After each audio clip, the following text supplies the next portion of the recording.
right? Meaning thereby, the work the scholar did with P. Parvasardi, that work he reproduced as a research paper with Deepak Mittal. And ultimately, P. Parvasardi raised a voice, and there was a FIR also. And in that FIR, Deepak Mittal was arrested, though for a few moments, and he ultimately got a bail. But he was arrested for a few moments. And in the meantime, the student left the country, went abroad. Now, the police is waiting for his arrival in India. The moment he lands in India, he is going to be arrested. Now, that is a question of see the kind of stature these persons have, and ultimately, those that kind of stature, it is a becoming accused of plagiarism. And it is just not the normal person like me or the normal person like you. The persons who have the stature of academic administrator, they are accused of plagiarism. Ultimately, what plagiarism is? Plagiarism, in simplest definition of plagiarism, is it's an act of presenting another's work or ideas as your own. Now, let's say Sugandha did something, and I pick up the work of Sugandha and put it under my own name. The act of presenting another's work, Sugandha's work, Sugandha's idea, as my own. In simplest way, if you put up the definition of plagiarism is, that is the act of presenting another's work or idea as your own. And UGC have given us two documents. One document was released as a draft of plagiarism in 2017, and the final recommendation they have released in 2020. I am going to discuss both of it, but just what they discussed as definition of plagiarism in draft 2017, it means an act of academic dishonesty and a breach of ethics.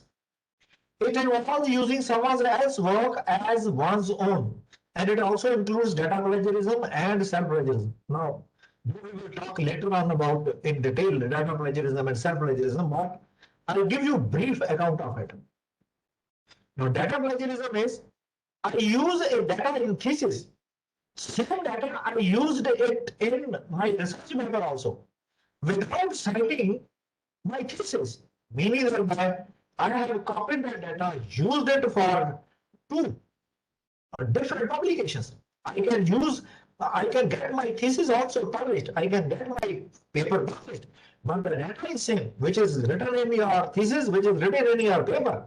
Though it is your data, but somehow the copyright of thesis lies with the university and the copyright of research paper lies with the research journal. Hence, that is what you call as data plagiarism. Now, this is one dimension. Second dimension is I collected the data, but somebody else steals the data and uses the data for publication of the purpose, publication of the research paper. Again, it is data plagiarism. Now, self-plagiarism is I gave you the example of data plagiarism that you pick up some paper from your thesis. It's your thesis. Even if you are publishing a paper from your own thesis without the citation, then it is going to be a self-plagiarism. So in draft 2017, they have given the definition of plagiarism as it means an act of academic dishonesty and a breach of ethics. It involves using someone else's work as one's own. It also includes data plagiarism and self-plagiarism. Now, according to Merriam-Webster online dictionary, they have given the two senses of plagiarism, word plagiarism. One sense is transitive sense. Second sense is intransitive sense. And both cover the definition of plagiarism. Transitive sense is to steal and pass off as one's own the ideas or the words of another and use another's production without crediting the source. Now, intransitive sense is to commit literary theft present as new and original an idea or product derived from the existing source. Now, there is a difference between transitive sense and intransitive sense. Now, ultimately, from where the origin of plagiarism has been derived, the word plagiarism comes from a Latin word that is called as plagiaris. And this word is meant for kidnapper. Plagiarism is kidnapper, meaning that you have kidnapped the ideas of the work of somebody else and using for your own advantage. Now that is the meaning of plagiarism as kidnapper. Then why plagiarism is important and who really cares for it? Plagiarism is a theft of intellectual property. We will talk later on what is intellectual property. And it is a cheating and there is a penalty for it also. That we will talk later on as I develop my arguments for plagiarism. I'm asking you this question. I'm asking you this question. This is a picture in front of you. You have to give me in your chat box. Uh, you have to give me in chat box. Right? How you are going to give me in chat box? I hope I have to go for chat. Yes. You have to give me in chat box what you see from this picture. A person having a jar and in that jar some object is there. You use your chat box so that we can have an interaction also while making this lecture more interacting. Please be quick. Please be quick. I'm not showing you now.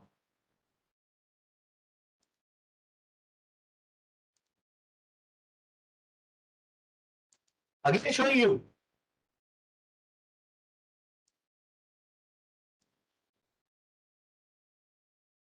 There is a person with jar and environment. Okay, okay, yeah, that's great. That's great. Now, my responses are coming.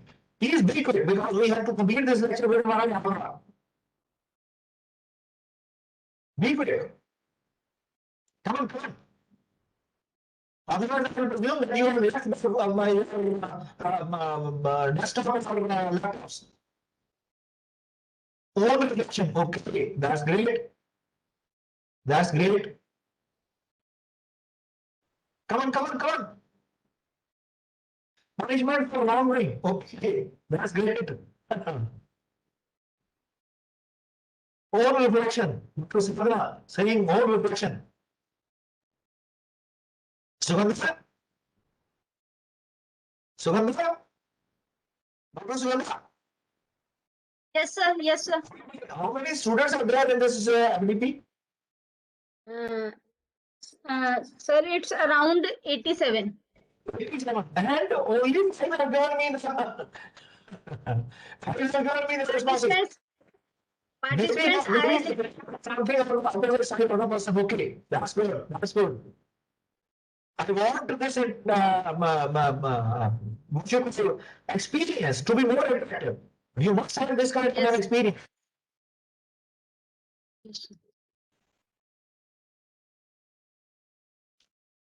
And I will know that you will be looking for your camera also. And stop sharing the screen. Then I'll ask you to open up your cameras.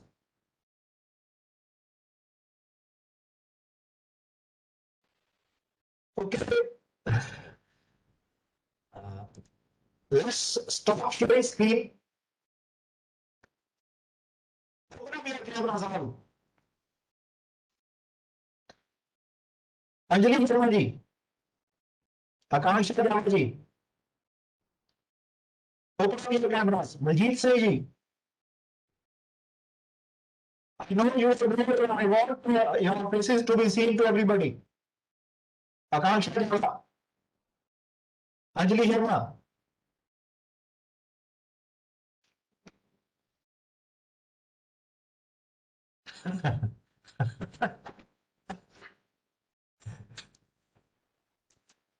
Nobody is opening up their cameras and nobody is there in front of camera.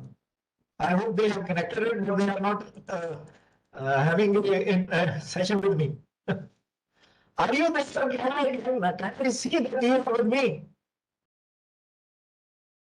I want, yes, now people are coming for opening up their cameras. I want you to be connected with me. Come on, you, please open up your cameras. Please open up your, all of you. Then we'll talk. Yeah, no, it's great. No, it's great. Vijay Singh, what is your opinion? Please unmute yourself and then tell me what is your opinion regarding it. Vijay Singh ji.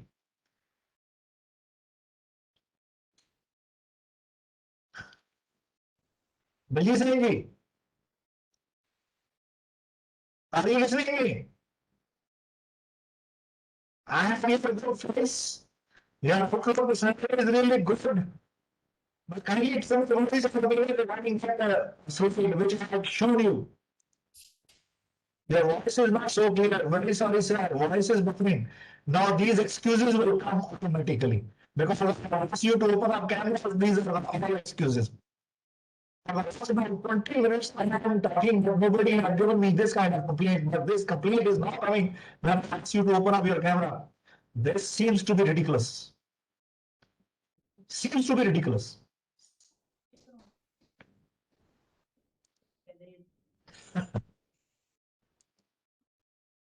Jyoti Upadhyay, can you give me your opinion? Jyoti Upadhyay. Yes, sir. Yeah, where are you? Yes, sir. Your opinion.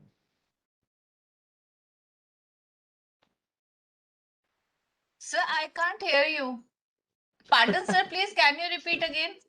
My question is, I have shown you the slide of one son who was holding one jar in that jar there was an Yes, sir. orange. Yes, sir. What is your opinion regarding that? What is your discussion? What kind of things you can do out of it?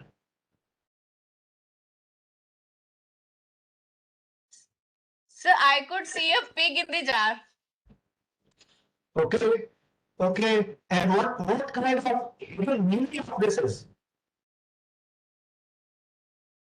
Pardon, sir. What is the hidden meaning of that slide or view? So, voice is not clear. It's breaking. All right. Okay. Sugandha ma'am, can you please pass on the question? It will be clear what Suvarna will not talk to you because it is same networking. Okay. Right. All right. I have shown you this picture, and this picture clearly shows, and I will now let you what I've written underneath of it. This is this is a teacher addressing to a class. Showing that jar. Now, what is the hidden meaning of it? He's telling it, class, look at everything I have reserved in this jar. Now, some places pay, you said pay. But he's saying, no, it's not pig or a baby cow. It is the last student who got cheating on one of my tests. Just I'm explaining to you the days are gone when you will go for cheating of the students or cheating for those tests. Days are gone when you are going for using your plagiarism tricks. Days are gone when now the regulatory bodies are more strict with regard to the plagiarism. It is with regard to your publication ethics also, and it is with regard to the marks which you will obtain from your published material. That's why I have shown you this picture. But sorry, my dear, I cannot do anything now. Sugandha, you can give them the answer. I am unable to because everyone is now saying that audio is breaking continuously. Yes, No, sir. most There is a probably, little disturbance. no, I can understand. I have 100 Mbps connection. If you ask me, I can read that. I don't mind for it. So now tell me what should I do? Sir, if you can rejoin, please rejoin. I'll rejoin. Okay, Thank you, sir. I'll rejoin.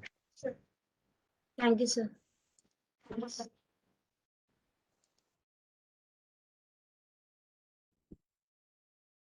Meenakshi ma'am hello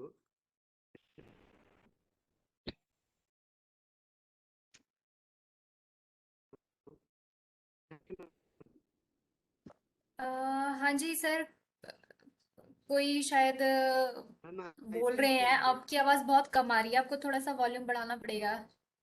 ma'am Actually, Sir is not using the headphone. I think that's why there is a sound, which is very. हाँ जी मुझे भी यही लग रहा है कि there is no problem of network, there is problem with the way he is speaking, है ना, शायद बोलने में प्रॉब्लम है. Nothing is clear. हैं? थोड़ा बफरिंग टाइप जैसे हो रहा है. आवाज तो आ रहे हैं, आवाज साउंड आ रहे हैं, लेकिन इको इको जैसे हो रहा है थोड़ा. So it was not clear, but presentation was very good. It was very helpful for us. It was important. Kindly.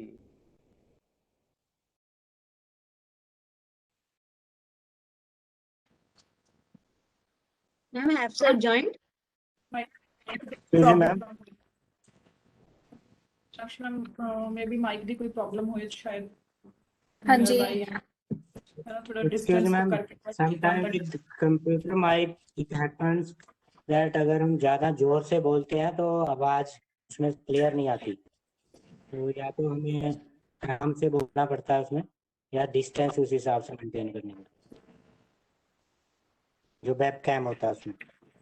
May be because of that we may be using web cam.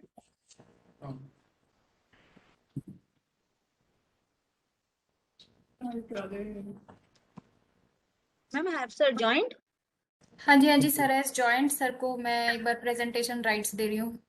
Okay.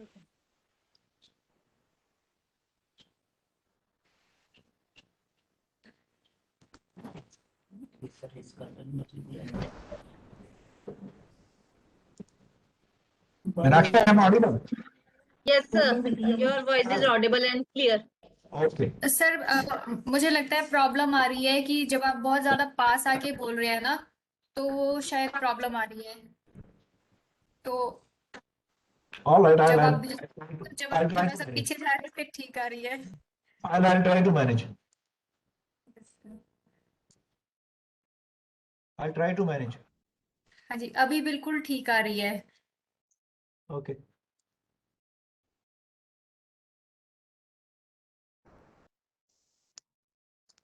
Now, is it this PPT is visible to all? Yes, sir. Yes, sir. Yes, sir. Okay. So I was talking about earlier that there is one teacher who is talking to the class, showing that jar along with some object and telling them that this is the last student who got caught cheating on one of my tests, which are impliedly indicating it that the days have now passed when we were taking care, we were using plagiarism tricks. Now our regulatory bodies are really very rigid about it. They are very serious about it, and they want to eradicate this practice of plagiarism. Why it is important not to plagiarize? You see, all of us, when we were having in a higher education, all of us have a educational experiences.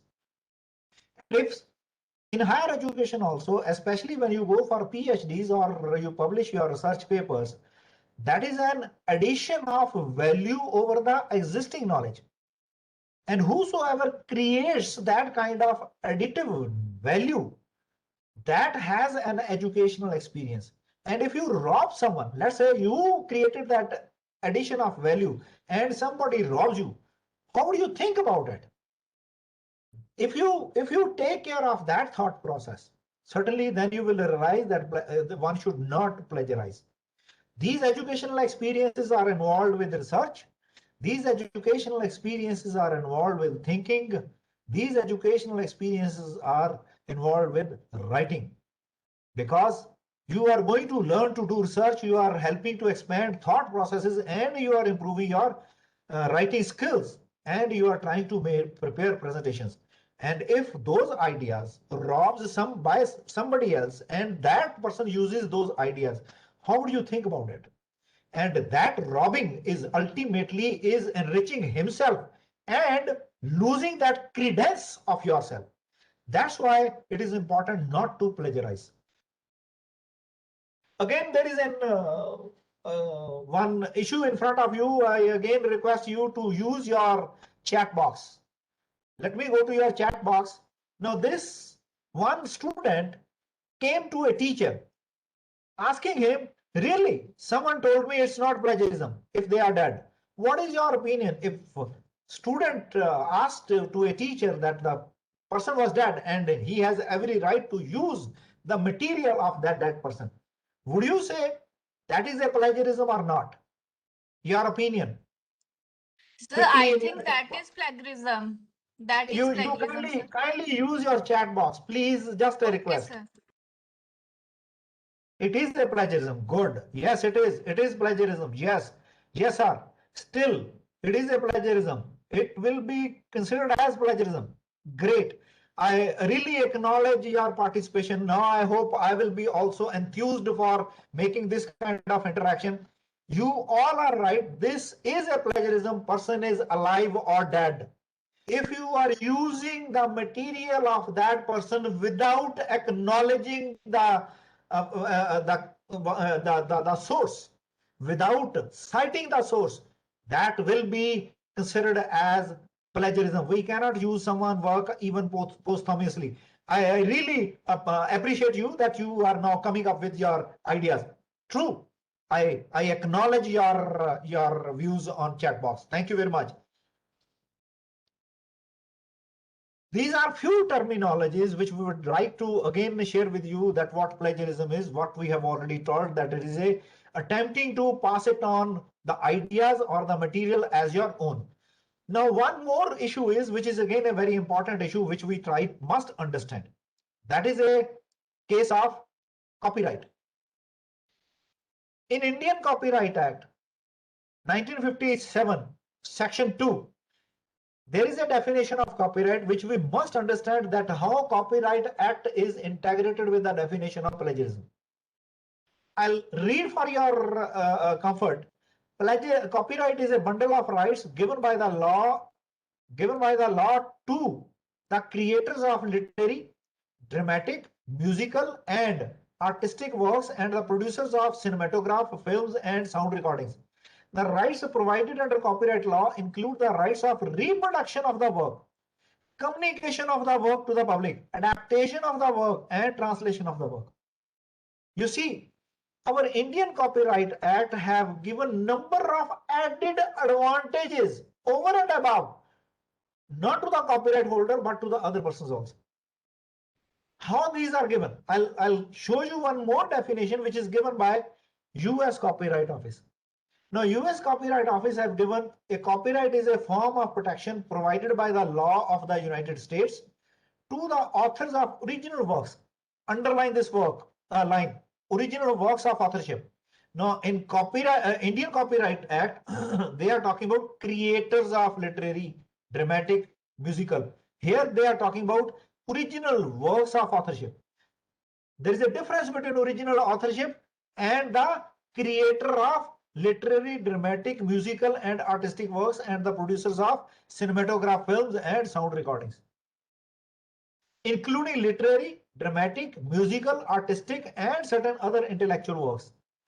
Again, in this case, they have given one more issue, which is not a loophole. The loophole which is prevalent in Indian Copyright Act, they have removed it in US Copyright.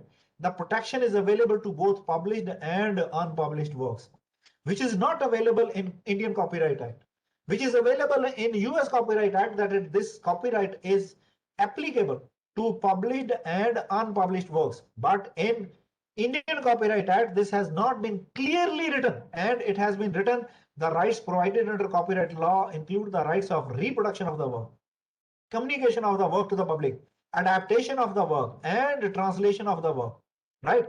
Meaning thereby that the published work and the unpublished work has not been differently categorized under Indian Copyright Act. There is a reason that you are now reproducing the findings of somebody else, even if it is unpublished in your thesis. But the try should be, the effort should be, you must cite the appropriate source for it. Right. Now coming to one more issue, which at the end of my PPT presentation, I will show you some songs which have been plagiarized, but still they have a benefit of one word In Indian Copyright Act, that word is known as fair use. Now, what is fair use? Fair use is a use of limited portions of the work that has copyright without having to have permission from the original author. What does it mean? As a teacher, I'm referring one book. From that book, I'm using some course or some material, and I'm reproducing that material to my student without having a permission from the original author or from the publisher, because copyright have been transferred to that publisher also. Because this loophole which has been given under Indian Copyright Act, the word is known as fair use. Now this fair use is not measurable. There is no measuring rod for it. You can use a 1% also, you can use a 90% also of the material. And this fair use ultimately allows you not to be accused of plagiarist, right? Fair use is statute under copyright law that allows for the use of limited portions of the work that has copyright without having to have permission from the original author. Even if you don't cite the source, still you have that kind of protection for plagiarism under this word which is known as fair use. Now let's come to different types of plagiarism. First type of plagiarism is copying. What you do, you have one paragraph from some source, copy that full paragraph and paste it into your research paper without citation. That is what you call as copying, one type of plagiarism. I'm showing you this paragraph which is in inverted commas, starting from children, ending at week. This paragraph has been taken from a book called Shyness, right? This book is what it is, what to do about it. Published by Cambridge Precious book. Zimbardo Philip G is a author. Now, if you take up this paragraph starting from children A to Z, ending at week, that paragraph you copy and paste it into your material without changing the language. That is one way of plagiarism, which is one type of plagiarism is called as copying. Second type of plagiarism is patchwork plagiarism. You take that paragraph, change majority of the words, leave few of the words as it is, even then it is called as patchwork plagiarism. How it is, I'll show you this word. Right. Now there are words, colored words. These words you have changed. The rest of the words remain same. What does it mean? That you have patched the words which have written by somebody else, and then you have changed the word, few words, and then you put up that paragraph into your material. That kind of copying pasting is known as with change of few words, that is patchwork. Third is paraphrasing plagiarism. I hope I mistook it earlier also. Now, if you do majority of the words, change majority of the words, leave a few of the words intact, still it is called as plagiarism. And this type of plagiarism is known as paraphrasing plagiarism. Now, another type of plagiarism is unintentional plagiarism. What does it mean? Normally, what people are doing in their Word document is, now when they write out, have some write-up of some research paper, along with it, there is an inbuilt mechanism of referencing system. You cite that reference in your write-up, and ultimately at the end, it will be projected at full reference. Now what happens? Sometimes you commit a mistake while integrating that citation of reference in write-up with your last full reference. It is unintentional. There is no mala fide intention. There is just a bona fide intention. You want to integrate it, the author and full reference at the end, but unfortunately, you integrated wrong author with full reference, which is shown at the end. Though it is unintentional, still it is plagiarism. Mind it. I am repeating it. Though it is unintentional, there is no mala fide intention. There is no bad intention, but still it is called as unintentional plagiarism. Now there is another type of plagiarism which is called as plagiarism of authorship. I have shown you, I have shared with you one story of Kumayu University Vice Chancellor who along with a research scholar, one paper which was published on black holes by a professor of Stanford University. They removed the name of that professor and published it under their own name, though paper was already published somewhere else. Now, if you are doing like this, you have removed the name of author and put up your own name, then this kind of plagiarism is known as plagiarism of authorship. And last type of plagiarism is what you call is self-plagiarism. Self-plagiarism is you are using your own work somewhere else without citation. I'm focusing on it without citation. If you published a paper earlier, but then thesis is written later. Now the content of paper is reproduced in your thesis without citation. Then it is called as self-plagiarism. Now this is one example. Second example is you submitted your thesis earlier, but written a paper later on stage without citing the thesis. Then again, whatever you write down in your paper, that will be a self-plagiarism. And normally self-plagiarism too involve data plagiarism, because the kind of data which you used in your thesis, you have used in your paper also. That without citation. I'm using this without citation. If it is cited, no plagiarism. If it is not cited, it is a plagiarism, right? That is also included in self-plagiarism. So these are 5-6 types of plagiarism. Kindly be careful of it, that there are different types of plagiarism. If you are moving into any one of them, that will lead to a plagiarism. Yeah. Sir, I have a query here regarding the same. Okay, go ahead. If I can fulfill here, I'll do it. Otherwise, Yes. what my request is, there are a lot many things which we are going to talk later on, and it might solve your problem. Even if it is required, we can talk just now. Okay, sir, actually you were talking about thesis and the plagiarism, self-plagiarism. That's why I thought to ask it now only. I Like, hope if you allow me, you let me complete. In between, you write down Okay, sure, your comments. Then we will talk, if possible, at the end. If you allow me. Sure, sir, Can we do sure, it? sir. Thank you. Okay, Yes, thank yes, you, sir. thank you so nice of you. Thank you very much. Now, this is a self-plagiarism. I hope this will reduce your anxiety about what self-plagiarism is.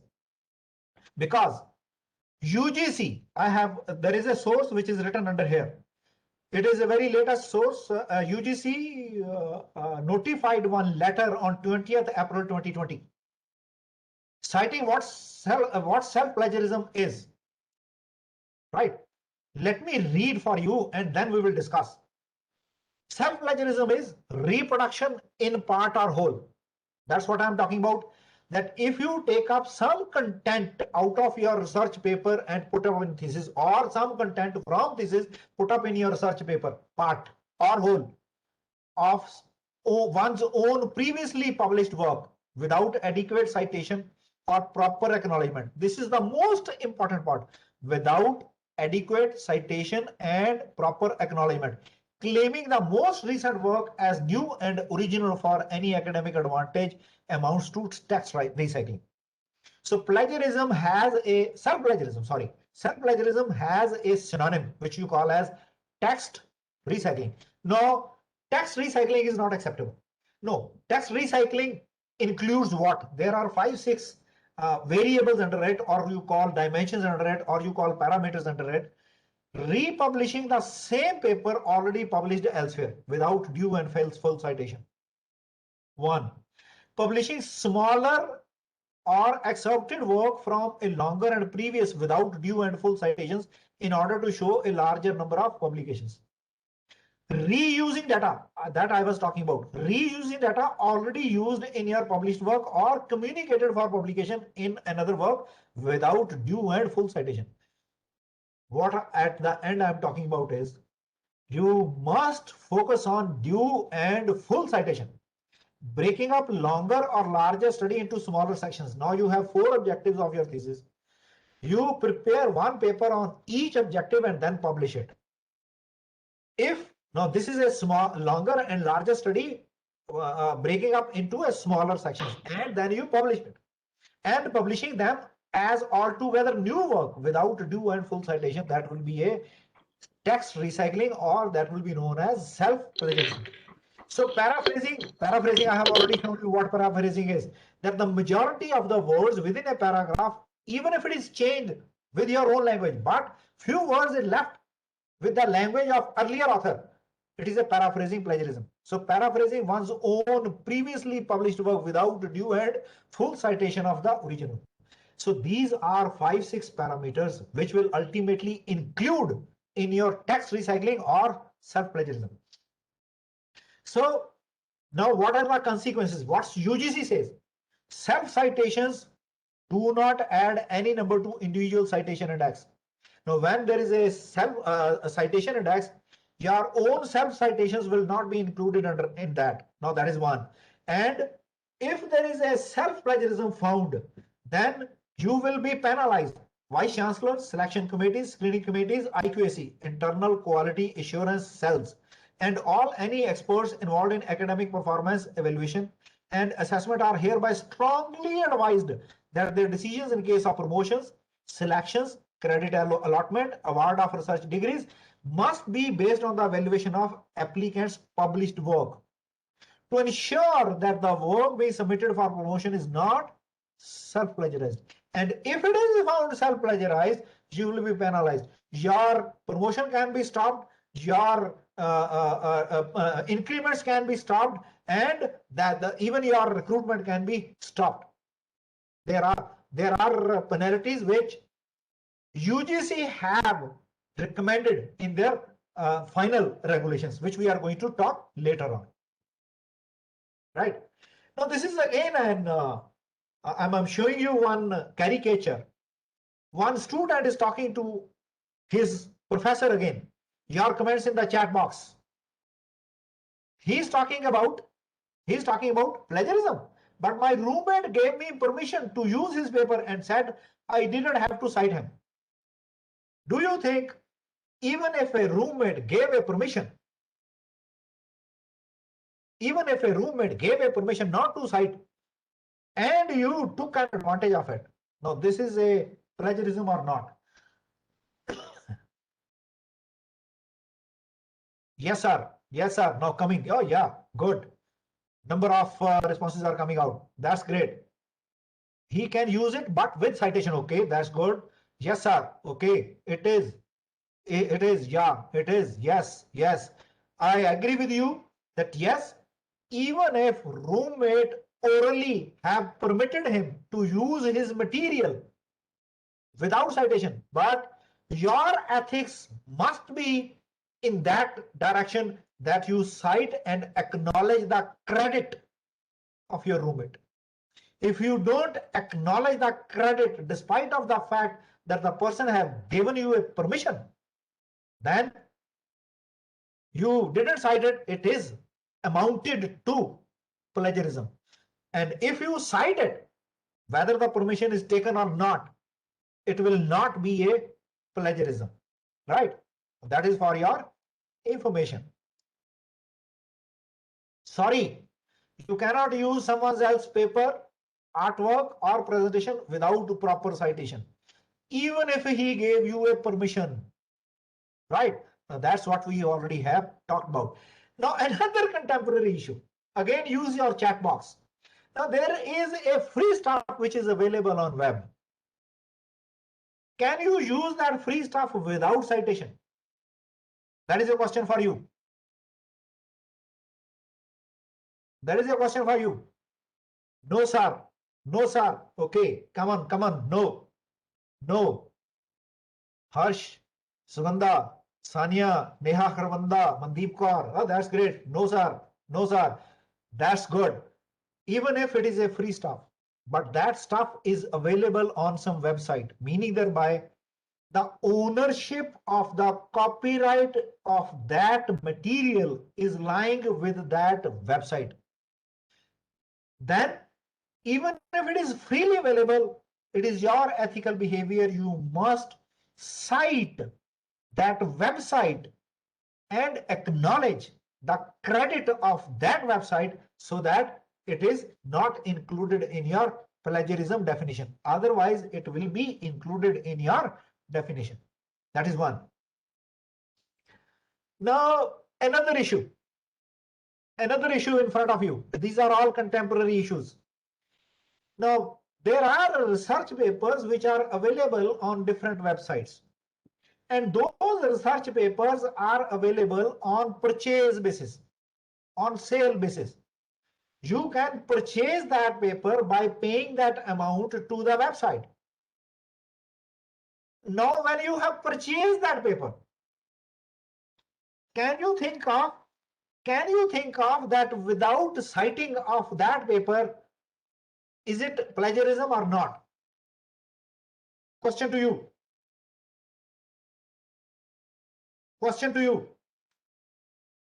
Question is, you purchased a paper. Now, let me give you an argument. Now you purchased a paper, you become an owner of that paper now. Right? Now, when you become an owner of the paper, it is under your control. Would you still say that you have to cite the author? Now, coming up, yes, sir. Somebody is saying no, sir. Somebody is saying no, sir. Let me go to that fellow. Somebody is saying Kaibala Charanpati. The person is saying no, sir. Plagiarism without citation. Yes, sir. Yes, it is plagiarism. Yes, sir. But the work has been done by someone else. Oh, great. Kumar Sambhav Chopdar. That's great. That's great. But the work has been done by someone else. I really agree with you. If somebody is saying you don't have to cite, the person is incorrect, because there is a difference between ownership and the authorship. The person who has authored it, the ideas are theirs. No doubt he has sold that. The ownership came to you, but authorship is not came to you. Authorship has not been transferred to you. The ownership has been transferred to you, meaning thereby the difference between ownership and authorship relates that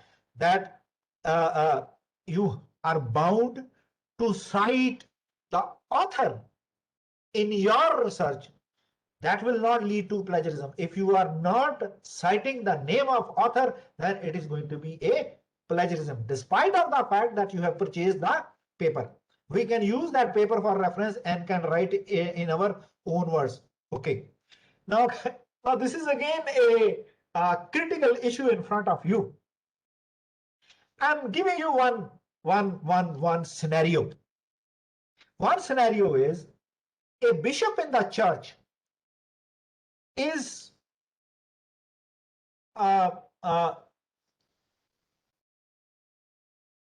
what you call sharing some sermons from Bible, reciting some sermons from Bible, but he is not naming it. He is not citing it. Would you say this is a plagiarism? Yes, sir. People say yes, sir. Okay, good. Good. Okay. Okay. Come on. Somebody is saying no, sir. That's good. I really appreciate. Somebody is saying yes, sir. Somebody is saying no, sir. It is not his writing. Okay. Okay. No, sir. No, sir. But why no, sir? If anybody can give me a logic also. Why no, sir?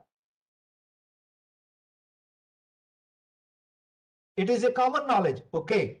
Okay. No, sir, it's not. You see, okay, stop it now. I'll change this scenario. Now, bishop is working in a church, right?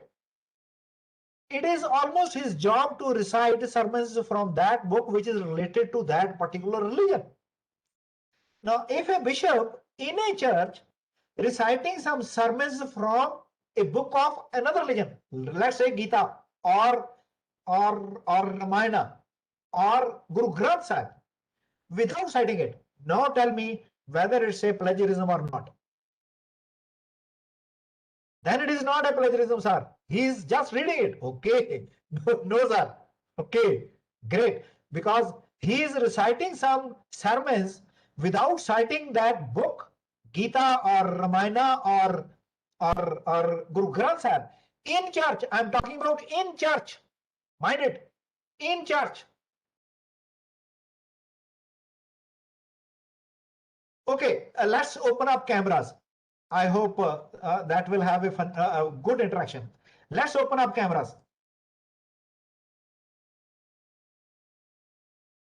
Can we go for cameras, please? Let's have that discussion on cameras. Anybody now wants to discuss, that will be good. No, because he's not claiming it to be his work.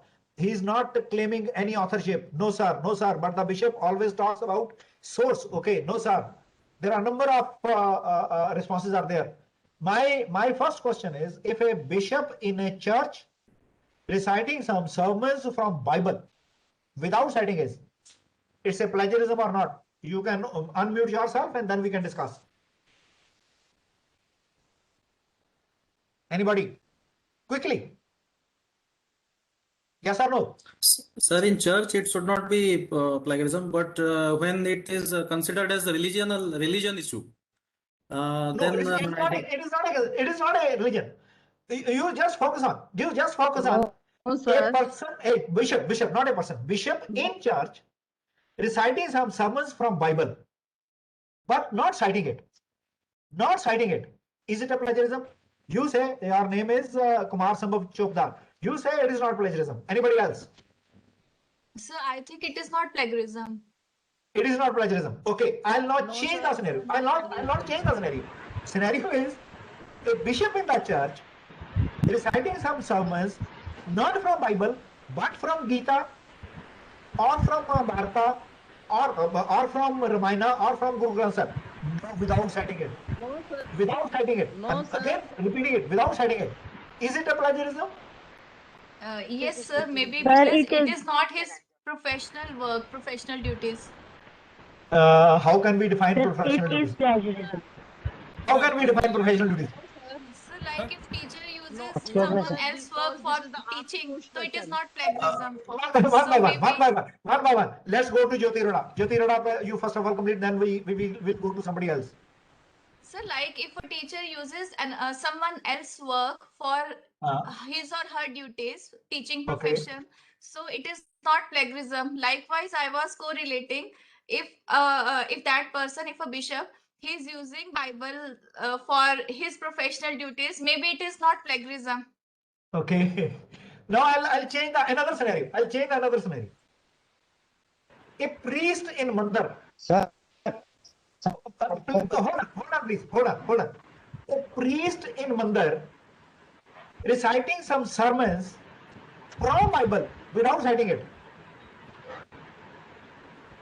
That is another scenario. Would it amount to plagiarism without citation of Bible? sir, then he has to cite that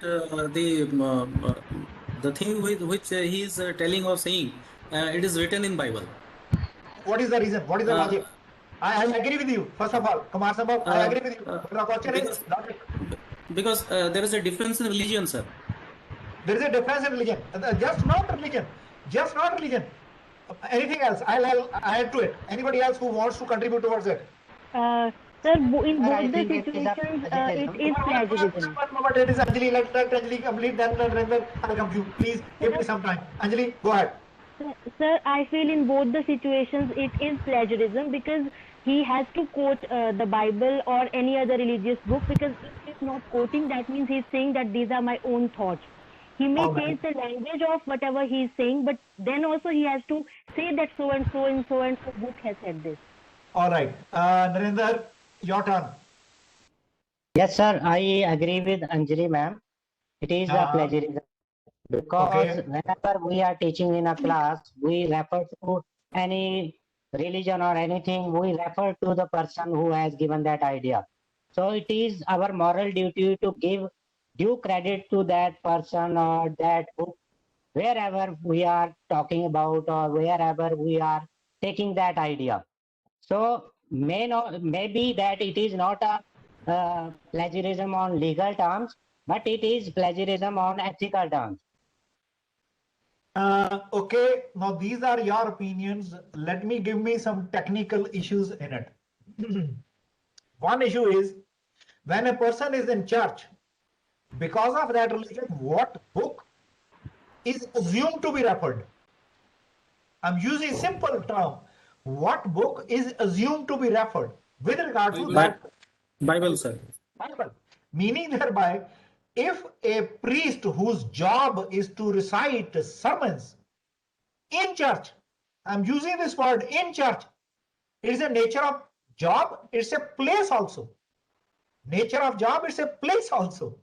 Now, when he is reciting sermons from Bible in church without citation, it is not plagiarism. Changing the situation. If a bishop goes to some mandir, have a lecture over there, recite some sermons from Bible without citation. If a bishop whose job is to recite sermons only in church, but now he went to some mandir, have some extraordinary lecture over there, citing some sermons from Bible without citation, this is a plagiarism. This is a plagiarism. Right? Now, if a bishop goes to a mandir, recites some sermons from Gita, but the person is bishop, he is not known for as pujari. He is known for pujari for church, not for mandir. And without citation from even if Gita is related to Hinduism, and the person is in mandir, but the person is different from the religion. The person is meant for church, not for mandir.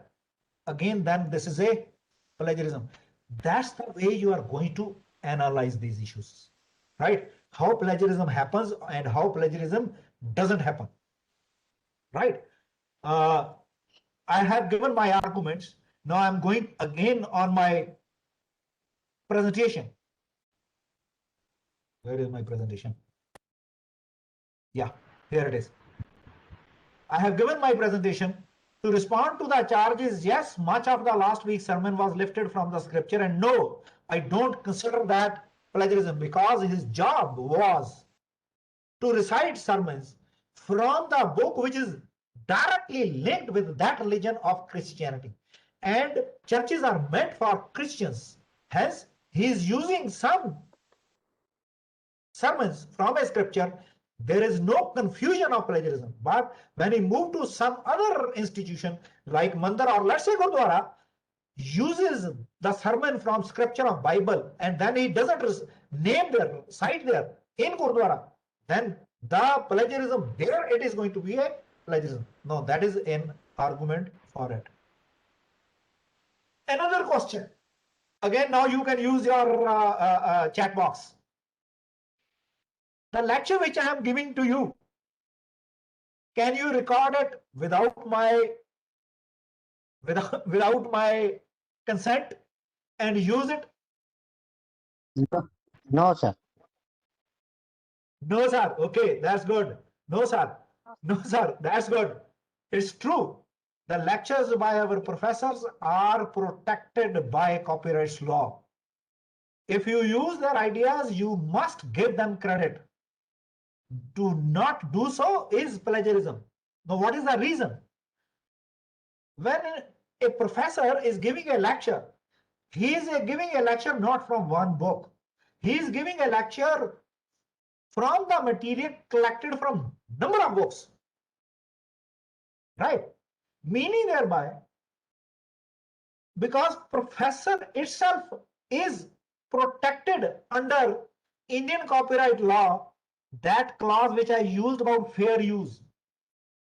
Under that fair use, he is protected because he can have some excerpts from different books and make his own argument, because he made his own argument, that is unique argument. Because that unique argument is there, hence student is bound to give credit for that unique argument.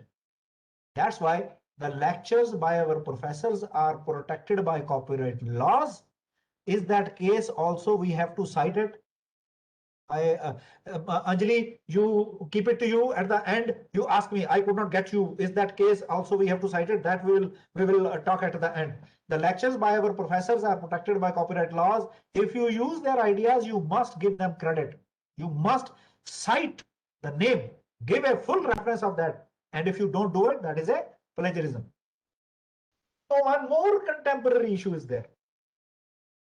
There is something known as common knowledge, which may include some facts which are known for, some universal truth which are known for. Do you think that for these kind of common knowledge, there is a need for citation? Use your chat box. Use your chat box. No, sir. Good. No, sir. No need. Okay. Come on, come on, come on. Simrat. No, sir. Simrat Pani, sir. Mandeep. No, sir. Rupam. No, sir. That's great. Good amount of responses are coming out. That inspires me also. No, sir. Good. I agree with all of you. Now, there are 3 types of dimension. Let me share with you. Information that is easily observed, like sky is blue. Easily observed. Now, another question I'll add to it. Another question. If it is just sky is blue, it is easily observed. There is no scientific explanation required for it. There is no need of citation. But if I say why sky is blue and there is a scientific explanation, somebody have given me a theory, then certainly you have to give a citation for it. Why sky is blue? It's a combination of so and so gas and the proportion is so and so, the percentage is so and so, and that theory is there. Somebody have derived that theory and now you are using that theory why sky is blue, and there is a need for citation. And if you are just using just sky is blue, it is easily observed. That needs no detailed explanation, right? That is one dimension, right? And commonly reported facts, like George Washington was the first president of United States, like Jawaharlal Nehru was the first prime minister of India. Do you think there is a need for citation? Because it's a historical fact. Earth is round, but who found it and how it is found? That needs citation. Earth is round, right? It is easily observable fact. Similarly, George Washington was the first president of United States, doesn't need any kind of citation. Like common sayings, waste not, want not, look before you leave. These are some idioms. Proverbs need not to be cited, right? Common knowledge does not need to be cited, but make sure that if there is some kind of reasoning in it, some kind of event involved in it, you need to cite it. You need to cite it. Otherwise, if there are commonly observed commonly reported facts, easily observed facts, common sayings are there, that need not to be cited. Let's come to now legal implications. Is it against the law? Yes, this is against the law as Indian Copyright Act. How it is applied? Now there are different kind of policy and policies. Let me show you a Punjabi University policy. Now this is a Punjabi University policy which is available on our website, just for your glimpse. Just for your glimpse. Now there is a policy. Now this is a policy draft issued by UGC on 1st September 2017. Just for your reference, I'm not going into details of it. The the definition which I have used, this definition I have used and I have already shared with you this definition, right?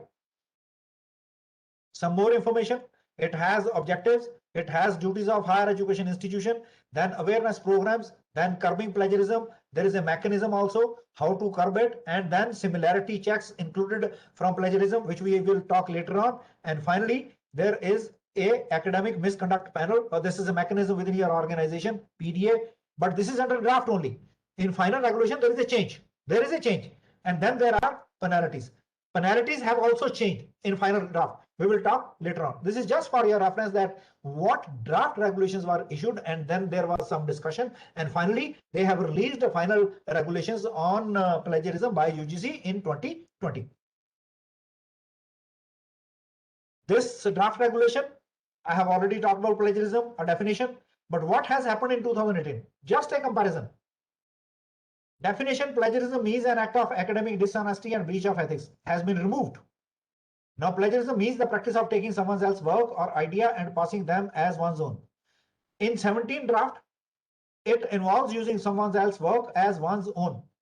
That is kept. It includes data plagiarism, and self-plagiarism has been removed from the final regulation. So this is a comparison. That's why I was talking about that what has been given in draft has been changed in final regulations. Objectives are almost same, 17 and 18. So similarity check for exclusion. Now for exclusion, which will not be checked by your software. Similarity checks for plagiarism shall exclude the following: all quoted work, either falling under public domain or reproduced with all. That will not be checked because it will be excluded, and it will be a part of your policy as exclusion. All references, bibliography, table of content, preface, and acknowledgements, though it is a part of your document, but it will be excluded while software will check similarity. So all small similarities of minor nature, but it is under draft 2017. Mind it, I'm talking about draft 2017. In 18, there is some kind of change. All generic terms, laws, standard symbols, and standard equations. Now, what is regulations 2018? All quoted work, same. All references, same. All generic terms, same. But all small similarities of minor nature, that they have integrated with penalties. And this exclusion have been removed from here. Right? Now, levels of plagiarism, non-core. Now, what is the level of plagiarism in draft? The terms which they used in draft have been changed in final regulation 2018. 2017, similarities up to 10% excluded. Level 1, similarities above 10% to 40%. Level 2, 40 to 60%. Level 3, above 60%. Right? Now, what is 2018? Here they talk about level 0 up to 10%. See, similarities up to 10% excluded. Draft 2017. But in regulation 2018, they use level 0. Now UGC say it is a level 0, similarity up to 10%. And I was talking about these all small similarities of minor nature, which was excluded from regulation 2018. Now they have used here minor similarities, no penalty. They have used here up to 10% minor similarities, no penalty. Level 0, similarities up to 10%. Rest is same, 10 to 40% level 1, 40 to 60% level 2, 60% and above level 3. Now there are penalties. Now penalties are again categorized under two heads. One is for students, second is for faculties. One, and for students also who are in institution while as a student. But then there is a scenario when students have already obtained degree, but after obtained degree he might be serving somewhere else, might be in some occupation. Then there is a found that there was some kind of plagiarism. At that moment also penalty is there. Now in draft 2017, level 1 similarity 10% to 40%, such students shall not be given any mark or credit for plagiarized script and shall be asked to submit a revised script within stipulated time period exceeding 6 months. Exceeding 6 months, meaning thereby your degree would be delayed exceeding 6 months. Now what? For 40 to 60%, no marks, shall be asked to submit revised script after time period of 1 year, but not exceeding 18 months. 60%, student shall not be given any mark and for plagiarized script, and registration for that course will be cancelled. Now, second is if there is a plagiarism, repeated plagiarism, student is doing repeated plagiarism. No, first semester plagiarism was there, third semester again plagiarism was there. What will happen? The level for which first semester he was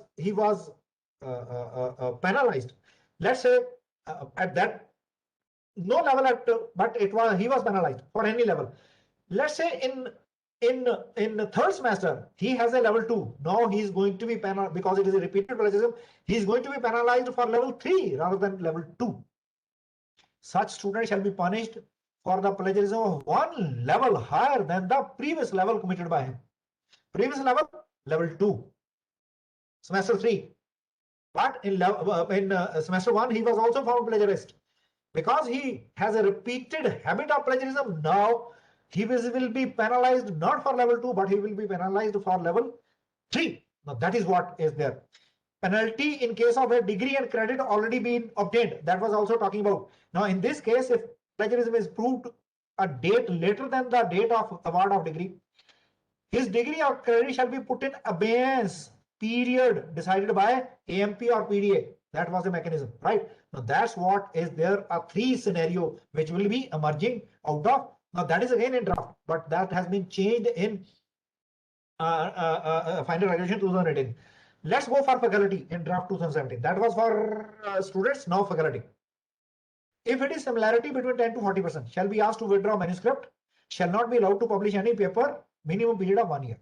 40 to 60% shall be asked to withdraw manuscript, shall not be allowed to publish any work for a minimum period of 2 years now, and shall be denied the right to 1 annual increment, and shall not be allowed to supervise UG, PG, Master, MPhil, PG, PhD for 2 years. If it is 60%, manuscript will be withdrawn. No, shall not be allowed to publish to work for minimum period of 3 years, and shall be denied to right to 2 successive annual increment, and supervision will be stopped for 3 years. If it is a repeated plagiarism, again one level higher as in student's case. And if penalty in case where the benefit of credit has already been obtained, but it is afterwards when he's went for service, then again his degree would be kept in abeyance. And if there is any complaint of plagiarism against the head of, then certainly he will be fired. That is what is in draft 2017. Now, what are the penalties? Let me show you the draft. Now, this is a final regulations which have been issued by the UGC. That's what I just want to show the document. I just want to show the document. And there are penalties which we are going to talk now, right? Final document just for your claims. Now, what are the penalties? Level 0, no penalty, as it is talked earlier. Similarity, 10 to 40%. Such student shall be asked to submit revised script not exceeding 6 months. Now, there is no difference. There is no difference in draft and final regulation. Similarity, 40 to 60%. Such student shall be debarred from submitting revised script period of 1 year. But then it was 1 year and 18 months. Here it is 12 months only. Now 60%. Such student registration shall be cancelled. Right? There is no change in it. If for academic and research publications like faculty, no penalty for 10%. 10 to 40% shall be asked to withdraw manuscript. 40 to 60% shall be asked to withdraw manuscript, shall be denied right to 1 annual increment, and shall not be allowed to supervise for 2 years. Masters, PhD, MPhil, etc., etc. If it is above 60%, shall be asked to withdraw manuscript, shall be denied right to 2 successive annual increments, and shall not be allowed to supervise for 3 years. Almost similar. Somewhat changes, but almost similar. Now, how to avoid plagiarism? How to avoid? Simply be honest. When you have used a source in your paper, give credit where it's due. Acknowledge the author of the original work you have done. So avoiding plagiarism is use your own work as often as possible. Use your own work as often as possible. Quoting and citing sources is usually required and inevitable when doing research. Another is quote and or cite your sources properly, because if you don't cite your sources properly, it can be unintentional plagiarism also. Right? So This is an addition for you how to cite. I'm giving you 3 types of citation styles.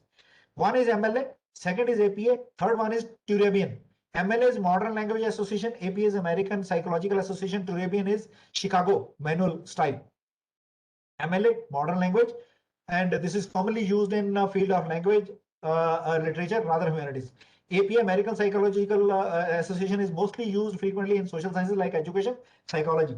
And Chicago manual, Turabian, is mostly used in humanities, including those in business, history, and arts.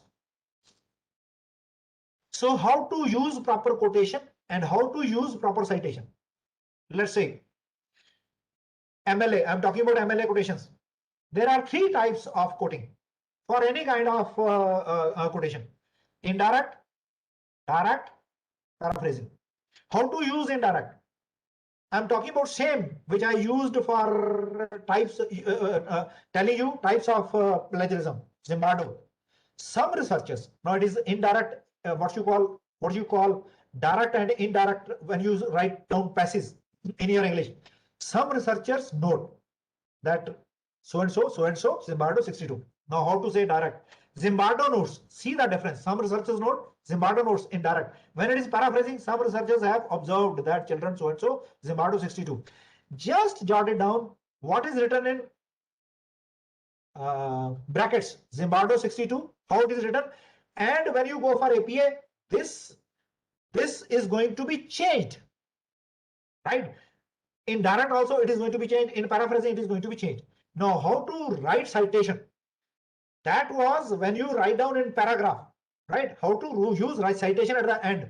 If it is book, Zimbardo, Philip G, Shyness. See how to use. The year is written at the end in MLA citation. Shyness, what it is, what to do about it, Cambridge so and so, possesses so and so, year, and it is in print form. It is not in electronic form. And if it is essay, chapter, and book, just for a glimpse, now I am not going into detail because time is short.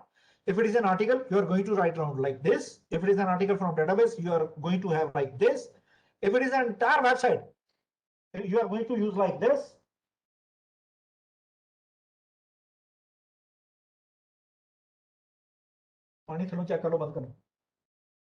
Now page on website like this, right?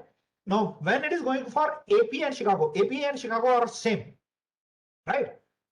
Indirect, some researchers will say rest is same, but Zimbardo, 1977, P62. See here, Zimbardo 62, MLA, Zimbardo 62. How the style is written here. And when you go for APA, it is Zimbardo, 1977, P62. See the difference. And when you go for direct, Zimbardo 1977, year is written immediately after author. Now here, indirect MLA, Zimbardo, there is no year written over here, but it is written in citation. That's the difference. When you go for paraphrasing, Zimbardo 62, right? Now go for APA. APA is written here, paraphrasing. It is Zimbardo, 1977. And in direct, P62. Just see P62. Year is also written, P62 is also written. And in MLA, it is just written 62. These are small differences which will make styles different.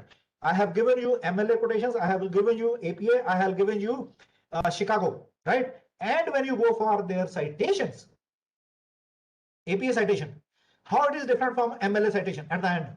Zimbardo PG 1977, it is in bracket, and immediately after this author, Shyness so and so, possesses so and so. Now go for MLA citation. Now Zimbardo PG, year is written at the end. See here, year is written at the end. And in Chicago as well as in what you call APA, it is written immediately after author. Rest is almost same. Essay, chapter in a book, article in database, and website, right? Item without author. Now finally, when in doubt, use citation. When in doubt, use citation. Now I have a collection of, now this is my last leg of my presentation. I have number of songs with me. I'm going to show those songs. One song which is created in India, but that is almost plagiarized from another song. I'll give you that song also. Kindly give me indication whether that song is visible to you, audible to you. That is just my anxiety. I'm showing you those songs now. Now I'll stop. Why I have shown you all these songs? When I was talking about, I was trying to build my argument that this is against a law, plagiarism is against a law. I told you, yes, this is against a law. Then I gave you the definition of plagiarism under Indian Copyright Act. And finally, I gave you one more clause that was a fair use. Fair use. Fair use is you have a limited portion. Now, what is that limited portion? I shown you one song, a Pakistani song and Indian song. What is that? What is that limited portion? Is it 100%? Is it 10%? Is it 0%?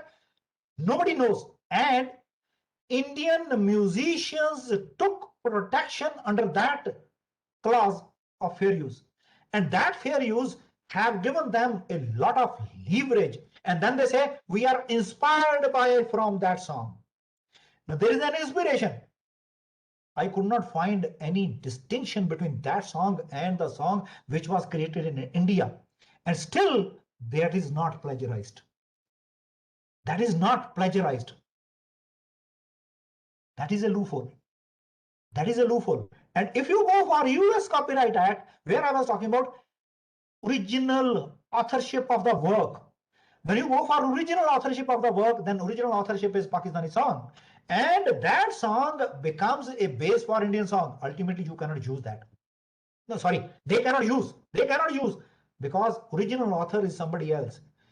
But in India, the Copyright Act have that loophole of fair use. And based on that fair use, you can do any kind of wonder. And based on that fair use, even a teacher is using material of somebody else.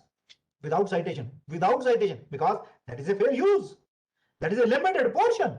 And if that limited portion of fair use is eliminated, you are bound to then cite every source, even as a teacher. That from which source you took which material, from which source you have referred which material. You are bound, then you will be bound to cite that source. But fortunately, because there is a loophole of that clause of fair use, you have that kind of inspiration as well. And that inspiration is leading towards these kind of copying of literal, dramatic, cinemogrammatic, whatever you call, there is a copying of all these. That's all from my side. If you have now any question, you are welcome. Any question from yours? A big thank you, sir, Excuse for me, sir. such an excellent and informative lecture. Now I ask participants if they have any question, they can type in chat box. Yeah, you can go ahead, Narendra. You have raised your hand also. Sir, I have, first of all, thanks for this beautiful and organized presentation. You have referred many sources to explain plagiarism, which is not very interesting topic, but you made it. My question is related to this fair use which you are talking about. I was writing a book and that one chapter related to competitiveness in animal kingdom. So I need some picture to depict that concept. So I have taken one image for that. There are many images available on net. So I cited that. Then the publisher told me that don't cite it from anywhere, just take it only from Pixibuy.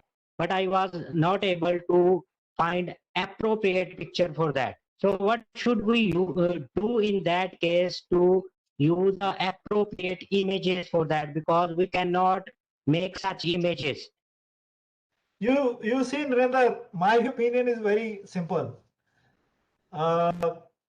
I don't know why your publisher told you that you go for Pixibuy. I can't say whether there are some technical issues or there are issues with regard to your plagiarism. I cannot say. My view is only one thing. even if you take any picture from any source, please write down under the picture's name, and then write down adopted from so and so source, because you have acknowledged that source. That will not be leading to plagiarism. And if you don't write that, Your voice is then breaking. it is going to be a plagiarism.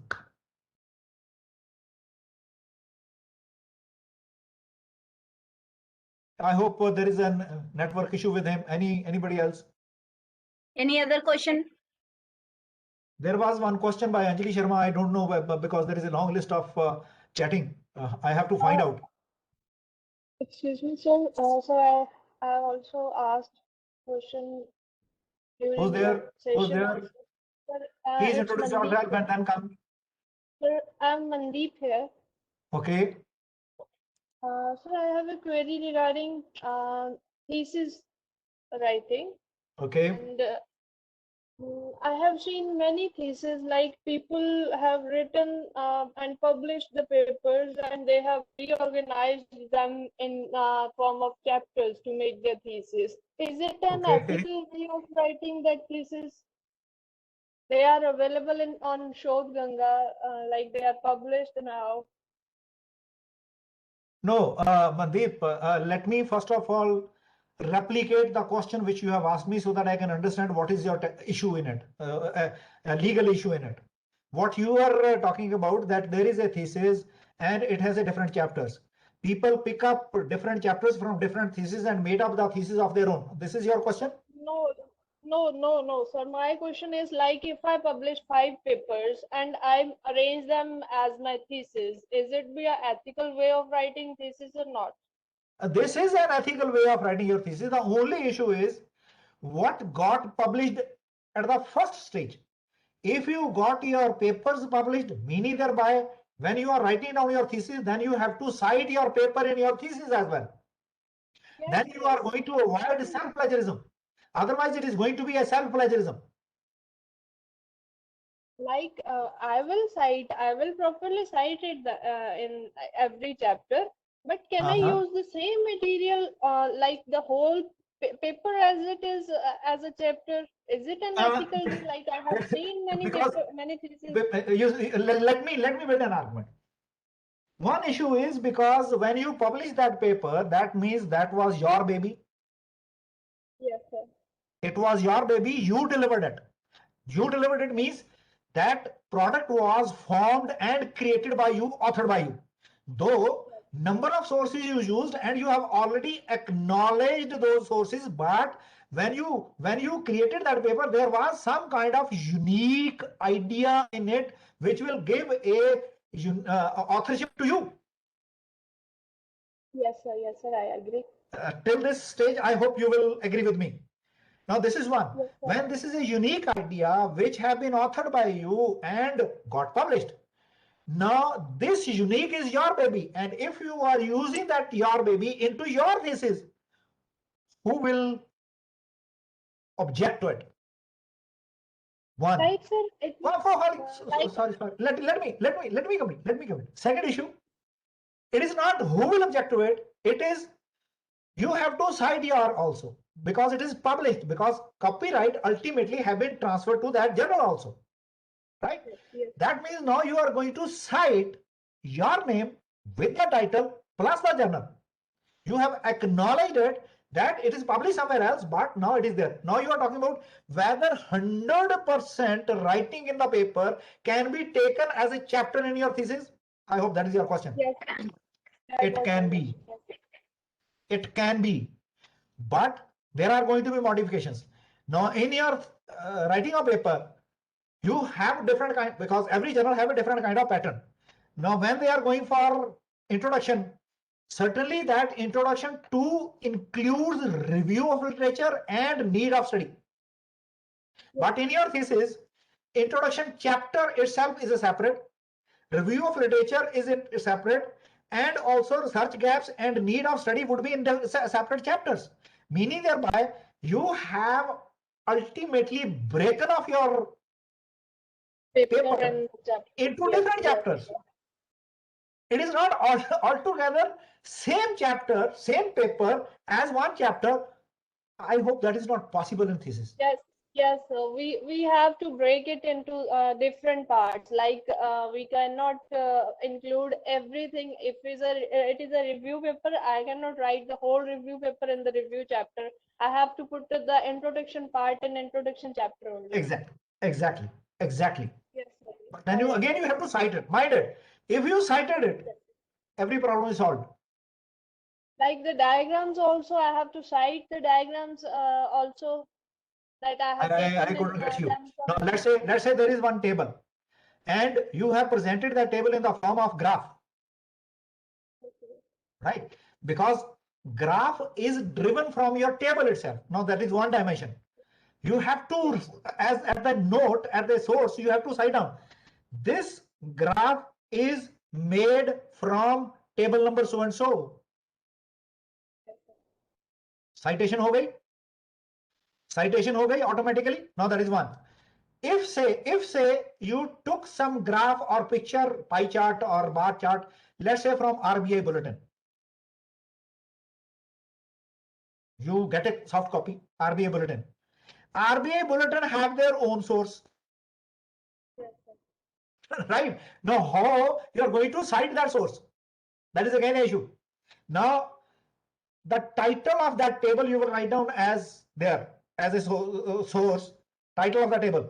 Then you will say adopted from publication.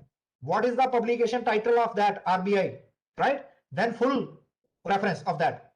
That's the way you can acknowledge that this is an RBI publication. I have adopted from that. It is not my creation. It is a creation of somebody else. I took it. I have to cite it. Like I understand. That's the way. Thank I you, got sir. the point. Thank you so much, sir. Now I would like to invite Dr. Satvinder Kaur for the formal vote of thanks. Are you there, ma'am? Yes, ma'am, am I audible? Yes, ma'am, you are audible. Good afternoon to all present here.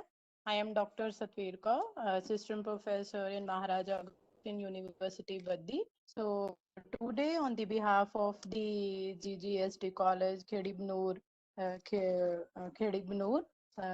I take this opportunity to propose the vote of the thanks to our worthy resource person, Dr. Gurcharan Singh. Thank you so much, sir. Very nicely you emphasized, you talked about the various research ethical considerations, as well as you talked about the various plagiarism issues which we must be kept in the mind while undertaking the research.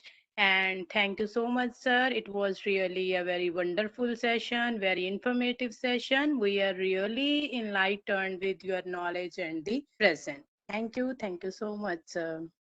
Thank you so much. Sugandha, if you allow me, because there is one question, though thanks ceremony have already been done. There is one question, but plagiarism checker software vary from university to university in terms of accuracy. I hope there is now issue which the participants must understand. First of all, in our university setup, UGC have given one free software which earlier were known as Urkund. Now it is known as Original. The spelling of original is OURIGINAL. Now this Urkund has been converted into Original. The company of Urkund is acquired by Original. Software is same. Right? Software is same. 1, 2. When every university is using Urkund, the policy is similar for all universities. Where is the lapse? Because when you upload your one file for checking of similarity, sometime that file is put up in their archives. And when you upload the same file, after some time, then the similarity check is not with the other sources. The similarity check is with other sources plus with your own file which have been kept in their archive. That may happen. And probably then the accuracy which they shown earlier would be 100% because your file is lying in their archive. Now that is 1. 2. I wonder that if same file, I'm talking about same file, I'm putting it in Punjabi University Patiala, here in original, putting up the same file without any change in Kurukshetra or in Rohtak or in Coimbatore University. In original, the reports are going to be same. I wonder that if this accuracy is different. No, accuracy would be different with regard to the software because different softwares are available. The most rigid software available is it Turnitin. Turnitin. That is the most rigorous, rigid software which is available around the world. And the plagiarism, the similarity check which Turnitin will give, the rest of softwares will give a least of it. Because now why they will do it? The repository from where they check the similarity is different with all the softwares. The original software might be having lesser repository. Repository means the sources, lesser sources. And the Turnitin might be having a larger resources. And then the similarity which is going to be checked with the lesser resources will have lesser percentage of similarity. And the similarity which is going to be checked with larger resources will have a larger percentage. That is why the accuracy would be different. I'm not talking about accuracy, the percentage of similarity. Accuracy is least referent term. It is percentage. The percentage may be different with regard to availability of software. Original might be lesser percentage. Same copy, same file, if you put up in Turnitin, the percentage would be more because they have a larger resources to check with similarity. Now that is an argument for it. That is for you. Over to Sugandha. Unmute yourself. You are muted. Sugandha, you are muted. Thank you, sir. Thank you, sir, for this wonderful lecture. Thank you all. God bless you all. I hope you might have all infotainment because I try to make a more of information and finally to rejuvenate you because this is a lunchtime. For having almost 3 to 4 hours input, to digest that input, you need some time.